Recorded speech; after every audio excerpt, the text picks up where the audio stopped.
no nome santo de Jesus. E o que me alegra o coração, em 1 Samuel 7, é que Deus nos surpreende cada vez mais.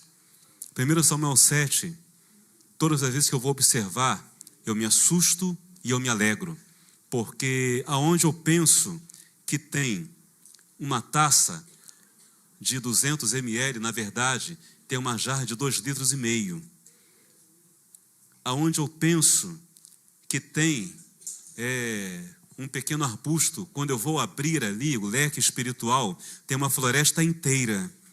E as revelações não param. E hoje, à tarde, que eu me separei para poder rever essa passagem, o Senhor me surpreendeu e o Senhor me visitou.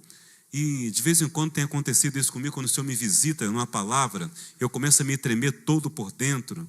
E parece que as bases vão mudando, você vai, você volta.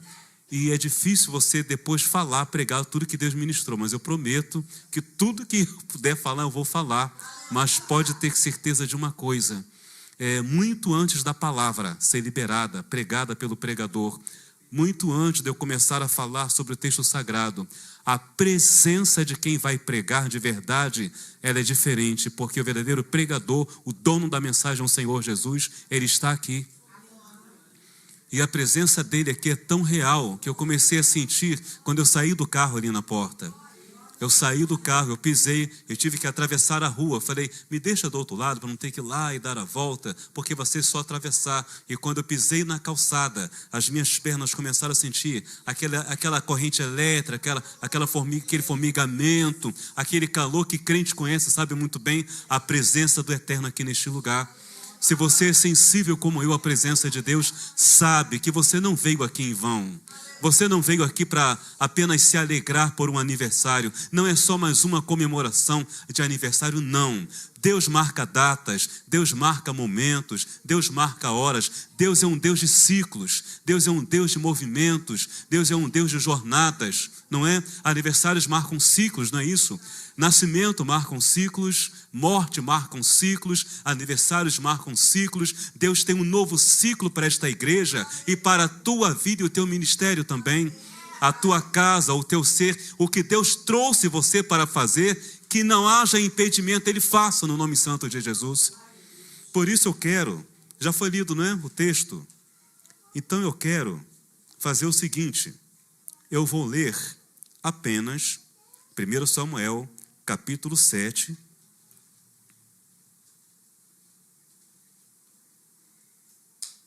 versículo 12, que diz assim: tomou então Samuel uma pedra e a pôs entre Mispa ou Mispá, de acordo com algumas versões, e Sem ou Shem. E lhe chamou Ebenezer e disse: até aqui nos ajudou o Senhor. Louvado seja Deus. Então, queridos, no nome santo de Jesus, é importante você saber que momento é este e qual é esse instante, qual é essa fase, qual é esse cenário, qual é esse momento em que o profeta Samuel, ele vai declarar Ebenezer, até aqui nos ajudou o Senhor.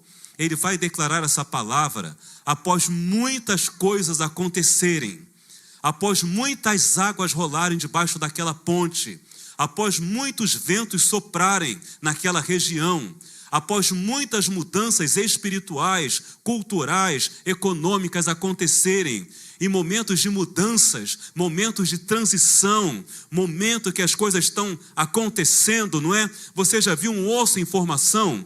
Já viu uma árvore crescendo? Qualquer coisa que deslocar, ela cresce torta. Por isso que momentos de transição, momentos de mudança, eles são importantes, porque ou vai endireitar ou vai crescer torto. Tem que ter a direção correta. Só que Deus, que Ele é soberano, Deus, que Ele é rei, Deus, que Ele é tremendo, Ele assume o controle daquele povo de Israel e disse: até aqui vocês fizeram toda a bagunça e toda a lambança, mas eu sou o Senhor deste povo. E como Deus e Senhor deste povo, eu assumo o controle agora e coloco as coisas no lugar. Ouviu bem essa palavra? Deus diz: eu assumo o controle e coloco as coisas no lugar. Não haverá mais deformação. crescimento torto, não haverá mais mortes prematuras, não haverá mais desvios de condutas, não haverá mais perda da glória, não haverá mais desonra, não haverá mais morte de sacerdotes, não haverá mais derrota em campo de batalha, não haverá mais pregresso, mas haverá progresso, avançando debaixo de um concerto, de uma nova aliança. Alianças quebradas, pactos cortados, queda, ruína, é o momento oportuno de quebrantamento para o Deus que muda, o Deus que restaura, o Deus que transforma, fazer a obra que lhe apraz.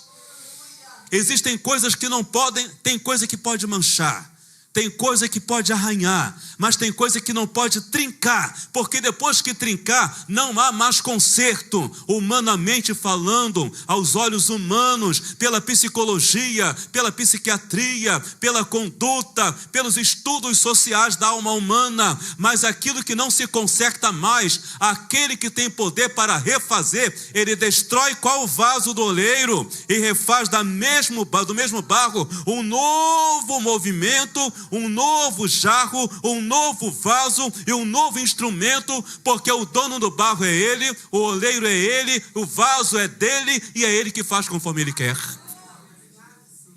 Eu quero falar debaixo da autoridade do Espírito Santo do Senhor, que o homem brinca, as nações brincam, lideranças brincam, mas Deus não brinca com a tua fé, nem com a tua esperança. Aquilo que você tem colocado diante dele está, e ele sempre trata com aqueles que buscam a sua face. Livro do profeta Naum, capítulo 1, verso 7 diz: o Senhor é bom, uma fortaleza no dia da angústia, e ele conhece aqueles que nele confiam. Se você confia em Deus, de Deus você é conhecido, e ele trabalha em prol da sua vida. Há pessoas que não creem mais, há pessoas que não entendem mais, há pessoas que não têm mais esperança, mas entenda, Deus, ele é Deus. Deus conhece o DNA humano. Deus conhece o DNA de cada relacionamento, o DNA de cada ministério, o DNA de cada coisa, e ele sabe como estruturar. E interessante que uma coisa é quem faz, uma coisa é quem estuda, uma coisa é quem conserta, mas tem coisas que não mudam nunca. Tem uma situação muito engraçada, chega a ser cômica, não é? Eu não sei eu nunca fui, mas quem já foi em Nova York, sabe que você sai do aeroporto, tem ali uns carros de aluguel, tem uns táxis, e tem ali aquelas avenidas conhecidas, né? Quinta Avenida, não é isso? E décadas passadas, no auge do automobilismo, tomando conta do mundo, naquela avenida larga e movimentada, não é? Tem um carro da época, aquele carro da época, parado, capô levantado, e um homem muito bem apresentado, atônito, desajeitado, nervoso, inquieto, impaciente, mexendo ali. Mexia, olhava nada. Mexia, ia lá, tentava ligar o carro e nada. Do outro lado da avenida, tem um ancião, parado, observando aquilo. Ele atravessa calmamente a avenida e pergunta, olha assim, fala, eu posso te ajudar? Aquele moço olha assim para ele, um senhor de idade, tão simpáticozinho, não é? Bem vestido. Ele fala, olha, sim, eu sou engenheiro mecânico. Eu sou especializado em automobilismo. Eu nem sei o que aconteceu com esse carro. E o senhor bem paradinho olhando para ele, mas eu posso te ajudar? Pode ir vai ali para a cabine. Ele vai lá, senta na cabine, ele vê que o senhor apenas mexe em algumas coisas ali e manda ele ligar o carro. Quando ele faz assim,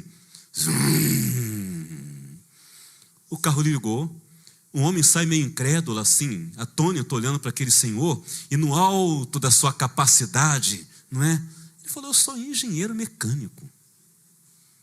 Eu sou especializado em automobilismo. Como foi que o senhor consertou esse carro? Eu nem vi o senhor usar ferramenta nenhuma. Ele olhou para ele, você sabe quem eu sou? Não, eu sou Henry Ford. Fui eu que fiz esse carro. Quem montou esse carro e idealizou o motor, todas as peças, fui eu. Ele era um engenheiro, mas Henry Ford era o Criador. Aquele que te fez no ventre da tua mãe. Aquele que viu o teu primeiro olhar para o teu cônjuge. Aquele que viu quando você se preparou na faculdade e nos cursos. Aquele que viu quando você entrou e quando você saiu. Ainda antes de você nascer, como diz Jeremias 1:5, ainda antes que você se formasse no ventre da mãe, eu te conheci. Não há conserto para o homem, mas para aquele que te criou, ele faz, ele refaz. Ele monta, ele remonta. Ele ordena, ele reordena. Ele organiza, ele reorganiza. E ele faz tudo novo. Eis que faço novos céus e nova terra. Entrega na mão dele, porque assim como 16 anos Deus tem sustentado esta casa. Se você está aqui hoje, vivendo no país que nós moramos, nesse estado, nessa cidade, de tudo que passamos, é porque a mão de Deus está sobre a tua vida. E enquanto há projeto de Deus, vai dando glória, aleluia, que Deus tem muito para fazer na tua vida e através da tua vida aqui nesta terra. Amados, aquela nação não tinha jeito aos olhos humanos, não. A Bíblia diz, capítulo 7, no primeiro versículo, que a arca de Deus, ela vai sair de Kiriat Jearim e vai sair para onde? Para a casa de Abinadab, em uma colina, em um outeiro.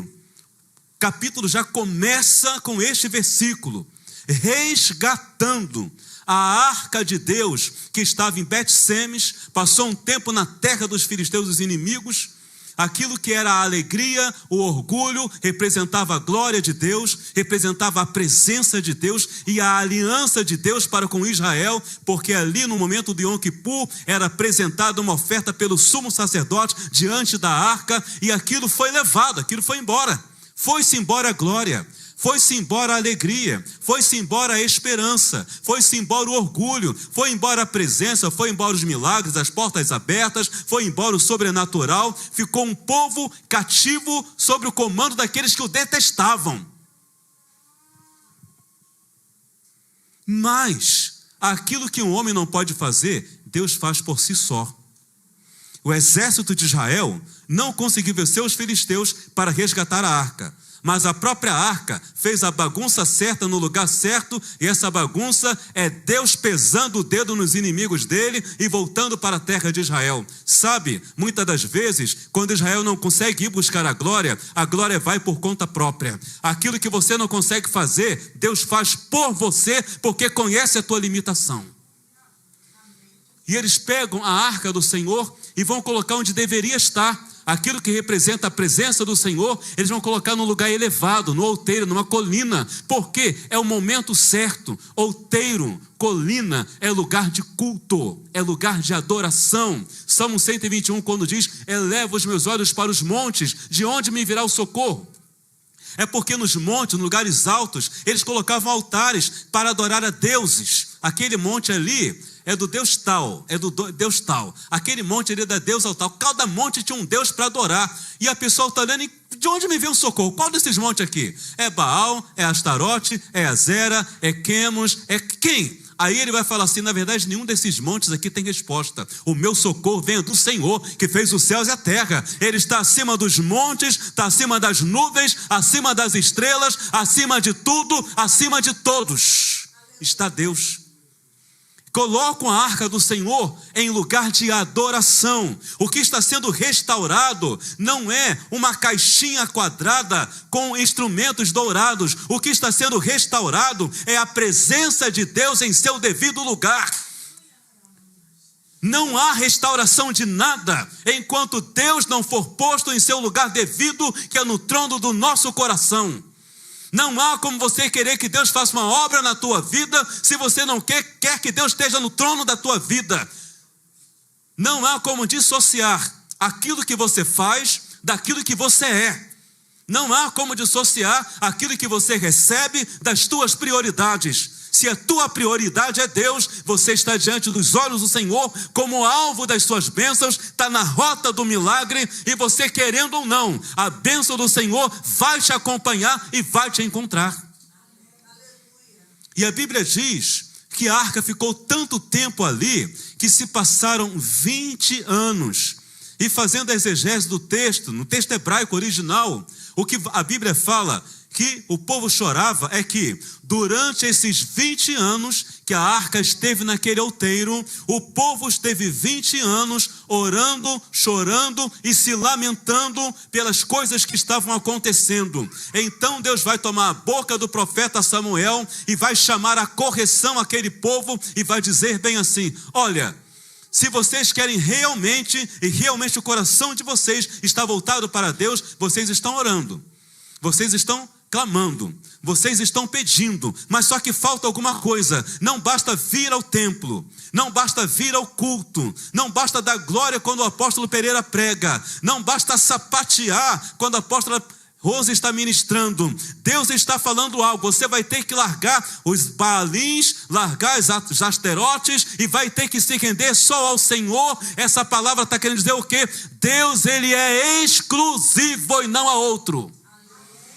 Teu coração não pode se dividir. A adoração não é divisível. Ou você serve a Deus, ou vai servir aos outros deuses. Deus é aquele que te formou, é que te criou, é que te conhece, é que fez você, queridos. Ali existe uma unidade nacional. As 12 tribos de Israel, elas vão se unir em um único pensamento, que é o pensamento de conversão, quebrantamento, arrependimento. É aquele movimento espiritual que cria uma unidade tão tremenda quando todos vão se unir em uma só ideia. A mais vida, ela é marcada pela unidade. Deus dá uma direção espiritual e ali vamos seguir aquela direção espiritual. Unidade, irmãos, não é unicidade. Tem pessoas que exaltam a unicidade porque falam a unidade é um saco de batatas, não é? Mas a unicidade é melhor porque é um purê de batatas. Olha, é legal, é momentos que é bom a unicidade, porque a unicidade não tem identidade, é tudo uma coisa só. Mas eu glorifico a unidade porque cada batata tem um peso, tem uma cor, tem um tamanho, tem uma maduração, mas está dentro do mesmo saco fazendo a mesma coisa.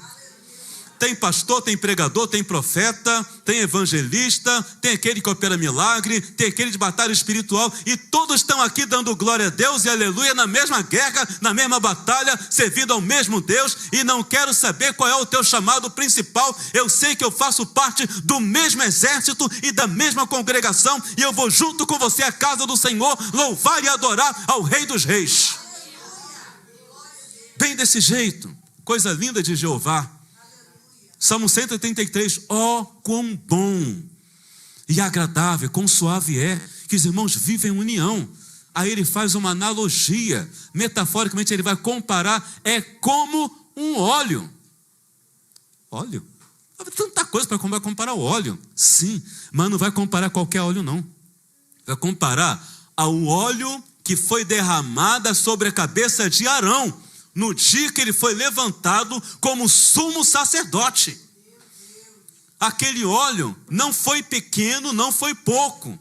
Teve que ser óleo para bater na cabeça, por isso que fala, vai na cabeça, vai na barba, vai até na orla dos vestidos. Agora pensa num homem vestido de linho importado do Egito, derramando óleo sobre ele. Ele ficou ensopado de óleo. Do alto a baixo, quer dizer que ele foi todo tomado por aquele óleo. E vai pegando cada parte do seu corpo, os poros dele foram embebecidos. E quando você pensa no óleo como a representação do Espírito de Deus agindo na tua vida, cada parte, cada membro, cada poro da sua pele estava sendo embebecido pela presença de Deus, e a partir dali ele foi consagrado. Você é um sumo sacerdote. É como esse óleo precioso, é como o monte de Hermon, porque o monte de Hermon, os montes de Sião são diferentes, mas ali Deus ordena a bênção e a vida para sempre. Receba essa palavra. A bênção e a vida do Senhor está aqui neste lugar, porque a unidade do Senhor tem permeado este lugar. Deus tem unido vocês num propósito, e a bênção do Senhor está estabelecida. Aquele povo se uniu em uma visão nacional, e voltou-se para Deus. E quando se volta para Deus, o Samuel, ele é um instrumento. Irmãos, Samuel, ele chama a atenção do povo. Samuel, ele convoca o povo. Samuel, ele ora pelo povo. Samuel, ele clama a Deus para que aconteça um milagre na batalha. E Samuel pega pedra e coloca como pedra de ajuda. Samuel foi um grande instrumento de Deus, foi um grande instrumento de Deus. Mas tem um detalhe: Samuel, ele era um homem, era real, ele era verdadeiro, figura histórica. Mas Samuel representa alguém. Quem que nasceu de forma milagrosa? Samuel. Quem que também era sacerdote? Samuel. Quem era profeta? Samuel. Legal. E quem foi juiz? Samuel. Beleza, bênção. Tem um detalhe: eu conheço outro que nasceu de forma milagrosa: Jesus. Lucas vai dizer assim: descerá sobre ti o Espírito Santo, e a sombra do Altíssimo te envolverá. E o que há de nascer de ti será chamado Filho do Altíssimo. Jesus não foi juiz, mas foi rei. Juiz era rei, era governador, liderava. Sacerdote e também profeta. Caminhou aqui como profeta fazendo grandes obras. Hoje vive como sacerdote intercedendo por nós, fazendo sacrifícios constantes de clamor e intercessão. E voltará como um grande rei de Israel e rei sobre toda a terra.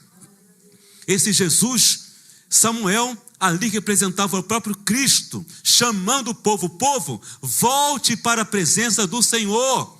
O que essa igreja aqui tem feito? Tem feito alianças com cada um de vocês. Cada um que chega aqui é ensinado a abraçar essa nova aliança, esse Cristo da aliança. Segundo Coríntios 5, Paulo vai falar que Cristo estava na cruz fazendo uma aliança entre Deus e os homens. Por isso que fala 5,17, se alguém está em Cristo, nova criatura é, as coisas velhas se passaram, eis que tudo se fez novo. Amados, prestem atenção, neste momento, que todo aquele povo se reúne ali, cada um buscando, é muito sofrimento, passaram-se, diga comigo, 20 anos. 20 anos.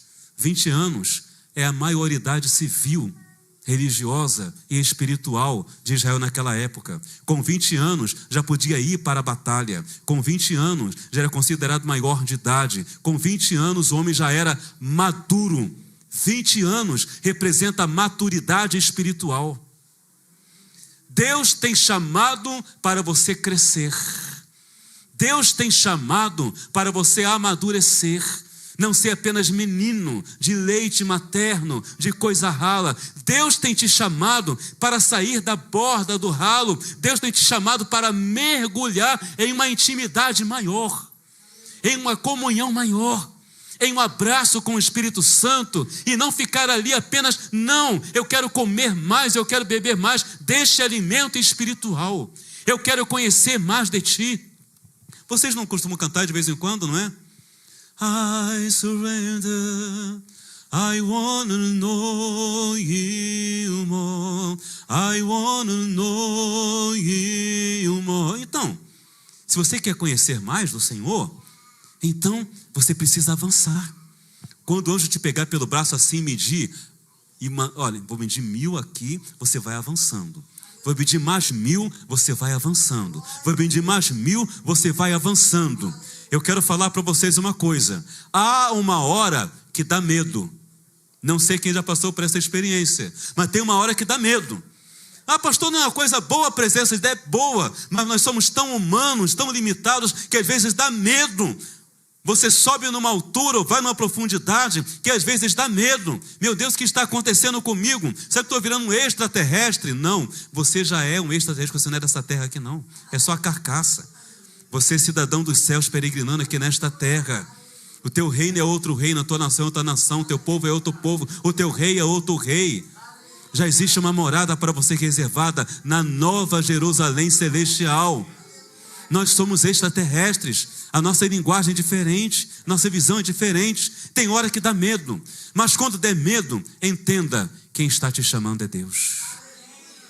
Quem está te propondo essa jornada, esse ciclo novo, é o Espírito Santo do Senhor. Não há como conhecer mais de Deus se você não deixar as águas te levarem e mergulhar no profundo, onde não tem mais oxigênio, onde não tem onde você se agarrar. Você vai ter que confiar no Senhor, que é onde Ele está te mandando, é o profundo da sua vontade, e ali você vai conhecer um novo aspecto de Deus, uma nova dimensão espiritual, em que você não é mais você, e você não está mais onde você está, é Deus e você e mais ninguém.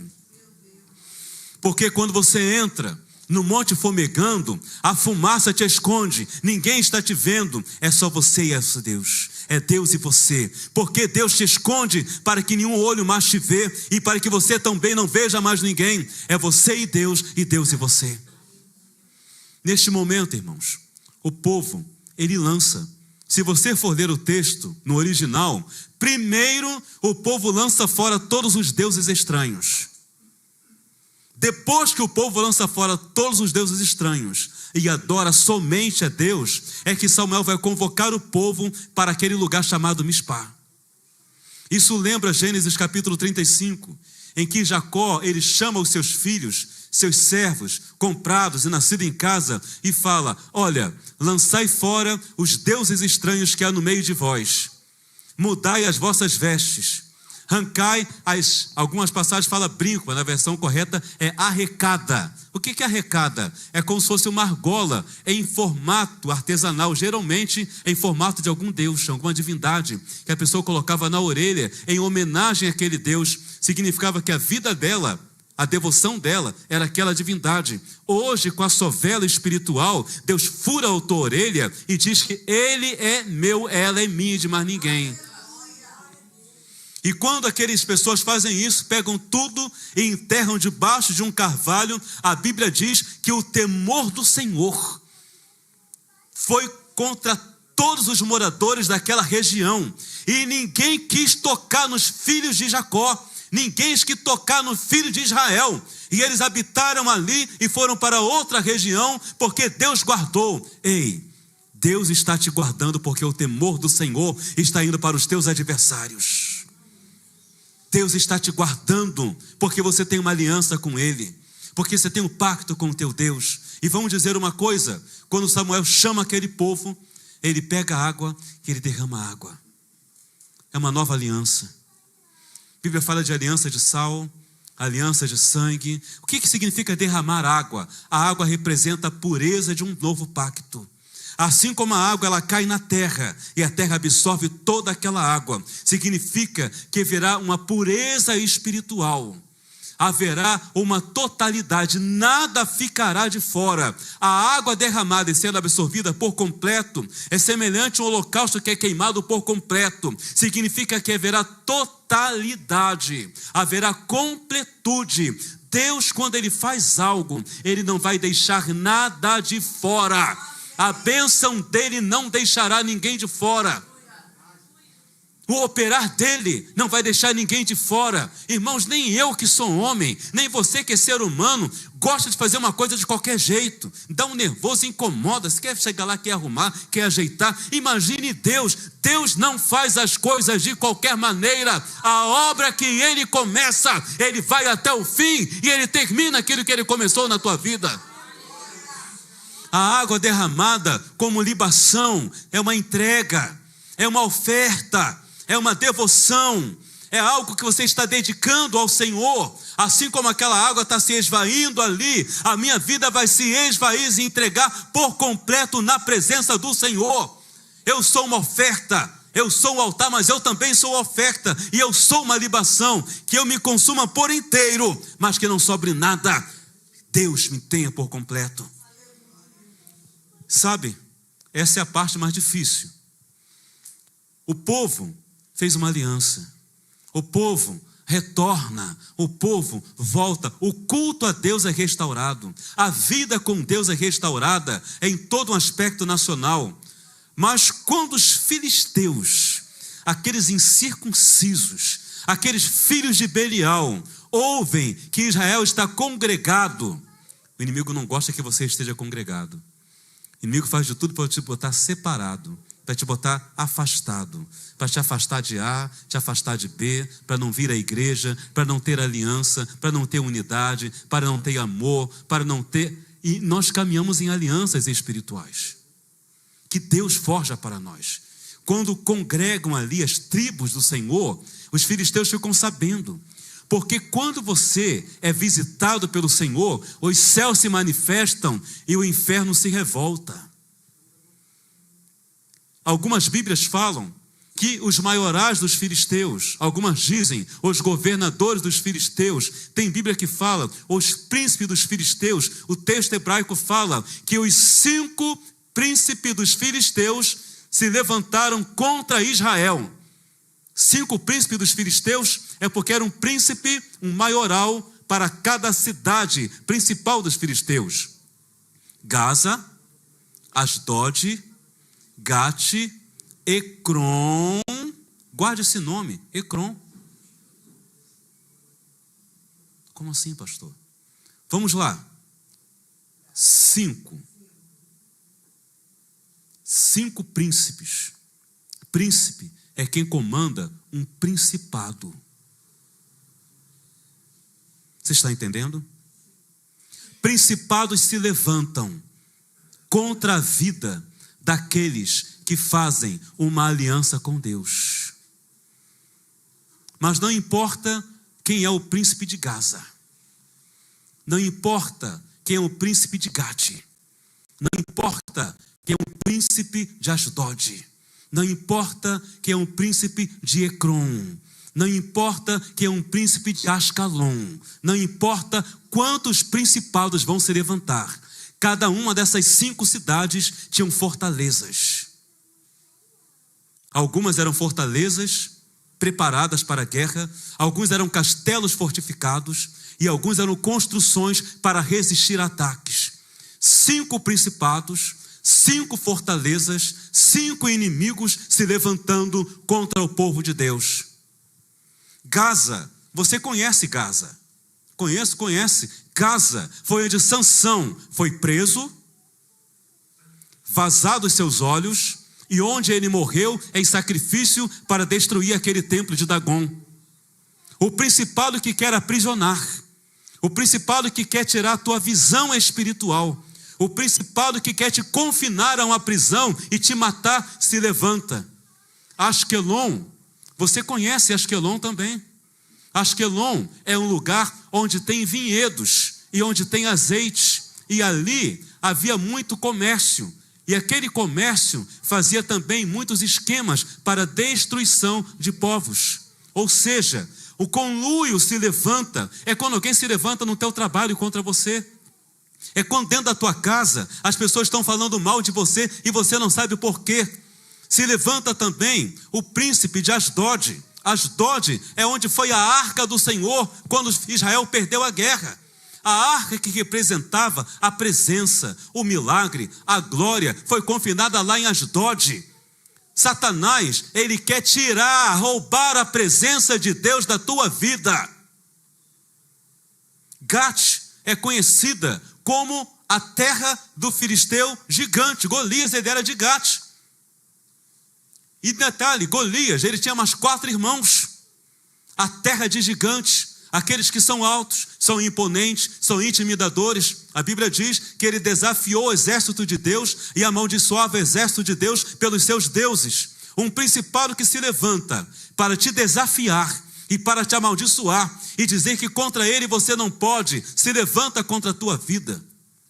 Há poder no sangue, não é? No sangue de Jesus. E Ecrom, terra de Baal-zebub, o rei Acasias, do reino do norte, ele manda consultar Baal-zebub para saber se ele ficaria curado ou não. Baal-zebub é uma das nomenclaturas para Belzebu, o deus ou demônio das moscas, aquele que comanda legiões do inferno. Baal-zebub, ele era consultado por pessoas que estavam em desaliança com Deus. Baal-zebub é aquele que quer roubar a presença de Deus na tua vida. 5 principados se levantaram quando Israel se reúne ali em Mispá. Mas sabe, por que se levantaram logo todos os principados contra Israel? É porque Satanás só se levanta contra você quando você vira uma ameaça contra ele. Enquanto você não está posicionado, você está nas mãos do adversário, ele brinca com você como uma peteca, mas quando você vai para as mãos de Deus, você deixa de ser uma peteca e se transforma numa bomba nuclear dentro do inferno. Porque aquele que carrega a presença de Deus, ele impede mortes, ele impede assaltos, ele impede suicídios, ele impede divórcios, ele impede que pessoas vão para as drogas, ele faz mudanças espirituais. Você, com Deus, é uma grande maioria de um exército só. É tão poderoso isso, irmãos, que Elias estava sozinho ali no Monte Carmelo. Não havia outros profetas, estava sozinho no Monte Carmelo. Não havia outro profeta. Não havia intercessor, não havia um sacerdote. Ele fala, eu estou sozinho aqui. Poucas pessoas sabem, mas como eu mencionei, cada monte tinha um Deus que adorava. Cria-se naquela época que o Monte Sião era o monte de Deus, o monte de Javé. E que o Monte Carmelo era o monte de Baal, que Baal habitava no Monte Carmelo, que Baal operava no Monte Carmelo. E as reuniões de Baal, que os livros de arqueologia histórica vão mencionar, havia operações mediúnicas, semelhantes à que tem no interior da Índia, onde as pessoas andam em cima da brasa e não queimam os pés, onde as pessoas pegam um graveto e o graveto incendeia nas suas mãos. Quando Elias propõe desafio, aquele que responder com fogo, esse será Deus, os profetas de Baal riram. Esse cara é bobo, isso aqui é brincadeira para a gente, isso aqui, como diz o mineiro, é café pequeno, está acostumado com isso. O que eles não sabiam é que aonde tem um Elias de Deus, Baal não manda fogo. Elias de Deus impedem a obra do inferno. Aonde tem profeta de Deus, estou falando aqui, um calor aqui na minha perna, aonde tem homem de Deus, onde tem mulher de Deus, Satanás não brinca, não ciranda, o inferno não tem lugar. Você é quem Deus fez, porque aonde você está, o inferno não vai operar. Aonde você está, o inferno não vai matar, não vai roubar, não vai destruir. Você é profeta de Deus, e profeta de Deus impede a obra do inferno. Profeta de Deus é para trazer a presença de Deus, e quando a presença de Deus chega num lugar, há mudança e transformação. Queridos, é uma coisa linda que carregava-se a presença de Deus. E eu estava falando a respeito dos montes, a respeito de Elias, a respeito de locais. E sabe, Baal-Zebupe, ele tentava roubar a presença de Deus. Não deixe ninguém roubar a presença de Deus na tua vida. Aqueles 5 príncipes se levantaram e vão contra Israel. Mas ali havia um homem de Deus orando. Samuel, que representa Jesus, estava ali naquele lugar. Você se achegou até Samuel, você se achegou até Jesus, você se achegou até o Rei dos Reis e Senhor dos Senhores. Ele vai interceder por você, ele vai levantar as suas mãos por você, ele vai desembainhar a sua espada em seu favor, ele vai se levantar do seu trono, ele vai bradar na tua vida, ele vai soprar com o sopro da sua boca, ele convocará anjos para guerrear em sua casa, ele vai mover os céus, ele vai mover a terra, a figueira vai florescer, o deserto vai florescer, a água vai sair da rocha, haverá mudanças e haverá transformação, porque na presença de Cristo sempre tem que acontecer algo diferente de vitória. Sempre de vitória. A água é derramada, uma aliança é feita. E quando eles veem aquele movimento ali, Samuel, não cesse de orar por nós. E Samuel começa a orar. Enquanto Samuel está orando, o povo vai para a batalha. E depois Samuel vai pegar um cordeiro, que o apóstolo mencionou. Aparentemente ele vai falar assim, um cordeiro, um pequeno cordeiro que mamava ainda. Com certeza ele tinha mais de 7 dias, porque era proibido por lei sacrificar um animal com menos de 7 dias. Tinha que ser depois de 7 dias, no 8º dia, a partir do 8º dia. Mas era um pequeno ainda. E conforme ele mencionou, aquilo era uma oferta. Aquilo tinha um preço. Aquilo tinha um valor. Não foi sacrificado algo sem valor. Não foi dado a Deus algo sem importância. Não foi dado para Deus algo sem relevância. O que foi entregue para Deus é algo que tinha importância, era algo que tinha valor, era algo que tinha propósito, era algo que tinha finalidade. O que foi entregue a Deus é algo que custou alguma coisa. Não adianta entregar para Deus o resto. Deus não é Deus de resto. Não adianta entregar para Deus aquilo que não presta. Deus é um Deus de coisas importantes. Não adianta entregar para Deus aquilo que sobra. Deus não vê como vê o homem.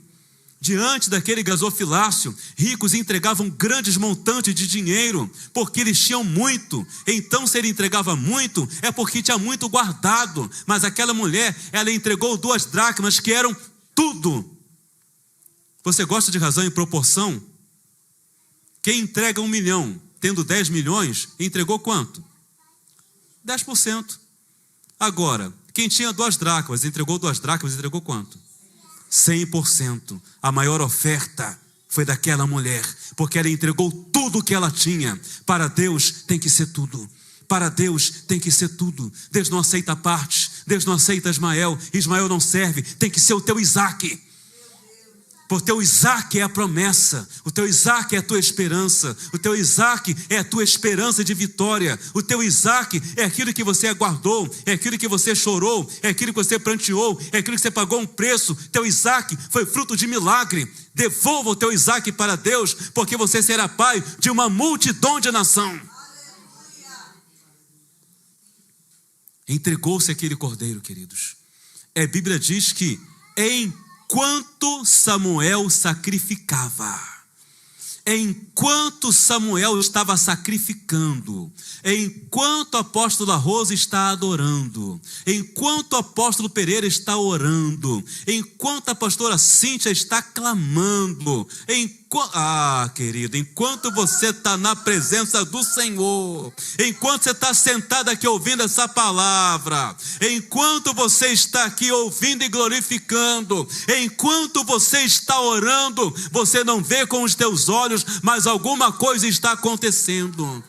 O chão não se abriu, o vento não soprou, mas do alto deu estrondo, do alto deu trovão, do alto deu barulho. O barulho não incomodou Israel, mas botou a cabeça de filisteu em polvorosa. O brado de Deus clamando na tua vida. Porque eu falo isso, que já foi falado aqui de diversas maneiras diferentes, e eu vou falar em alto e em bom som. Deus trovejará em teu favor. Deus bradará em teu favor, Deus gritará em teu favor, haverá um brado do céu, que você vai dar glória, mas o inferno vai cair por terra na tua vida, na vida do teu filho, na vida da tua família. O estrondo de Deus não confundiu Israel, mas botou filisteu em polvorosa. Eles se apavoraram e bateram em retirada. Israel foi só destruindo no meio do caminho, derrubando um por um, matando um por um dos teus inimigos vão cair por terra. Cada uma das atitudes contrárias, cada calúnia, cada profanação, cada mentira, cada ataque, cada miséria, cada vergonha, Deus dará dupla honra, como diz Isaías. É porque é o tempo de mudança de Deus. É o tempo. Durante a ordenação aqui dos diáconos, o Senhor me mostrou uma pessoa que, dentro do coração dela, ela sentiu falta de não ter ninguém dela aqui para assistir. E Deus manda dizer: eu estou aqui te assistindo. Este momento eu vim aqui, me manifestei aqui, e eu estou te assistindo. Eu te trouxe a este lugar, e eu estou te honrando com esse trabalho, porque eu te amo. Teus parentes não estão aqui para te ver. Eles nem sequer se importam por esse cargo, por essa função. Mas o Deus que te chamou, Ele te trouxe até aqui, Ele te colocou aqui, e Ele diz: eu estou te assistindo e me alegrando por você.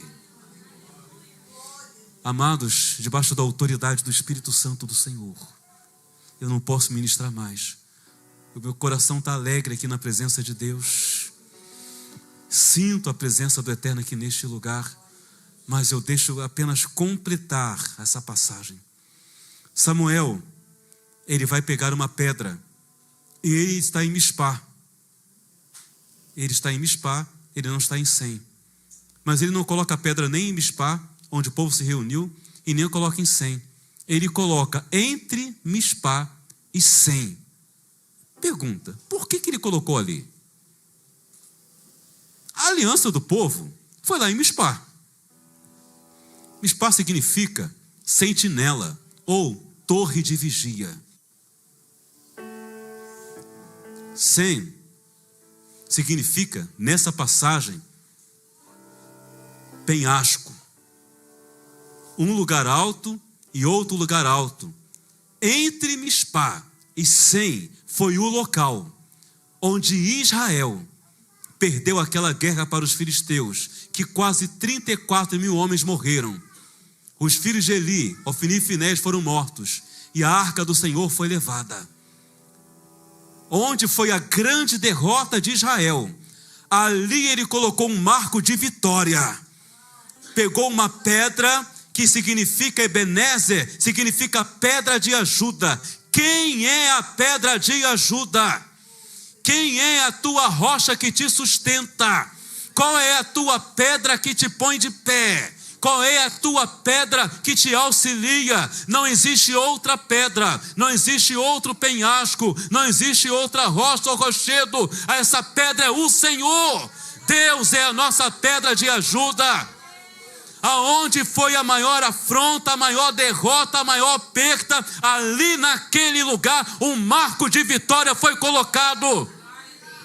Lembra onde você foi derrotado. Lembra onde você foi caluniado e sofrido. Veja a parte da tua vida que as pessoas olham e vê, ele está faltando alguma coisa. Ali não tem nada. Ali Deus não operou. Ele conta a vitória. Aqui, ó, aqui tem vitória. Aqui tem vitória. Aqui não tem vitória não. Aqui tem derrota. Aqui, olha o filho dela como é que tá. O filho dela tá assim, assim, assado. Ó, um filho é assim, a nora é assim, mas esse filho aqui é assim. Olha só, aqui, ó, ele tem um bom trabalho. Aqui ele tem uma boa esposa, mas olha só, ele nunca conseguiu fazer aquele curso que ele queria, que é a derrota. Aquieta o teu coração. Se a tua aliança com Deus está renovada, se você já derramou a tua vida com água na presença dele, se você tirou os deuses de dentro do teu coração, se você está na presença do Eterno, aonde foi um lugar marcado por derrota, eu declaro, ali vai ser um marco de vitória, de virada, de transformação. O Deus que muda situações, gira ciclos, cenários, ele vai mudar toda a tua estrutura. Ali será um marco de vitória. Entre Mispá e Sem, uma grande derrota. Morre sacerdotes, morre guerreiros e soldados, é levada a glória de Israel. Mas entre Mispá e Sem, coloca uma pedra de ajuda, porque Deus restaurou a nação de Israel. Deus deu vitória sobre os seus inimigos. Os filisteus que derrotaram foram derrotados e batidos em retirada. A arca foi levada, a arca voltou para a coluna, para o outeiro, para a colina, para o monte. A presença do Senhor está lá em cima. Remaia, Tirebando, como é que andará? Refaia, candolomana súbia. Se coloque de pé. Ramandaia, segue a sai. Quente, está queimando aqui. Ramanda súbia. É como se fosse uma corrente elétrica subindo nas minhas pernas assim. Essa presença aqui neste lugar. Ramandara, revia, subinara, canta la súbia.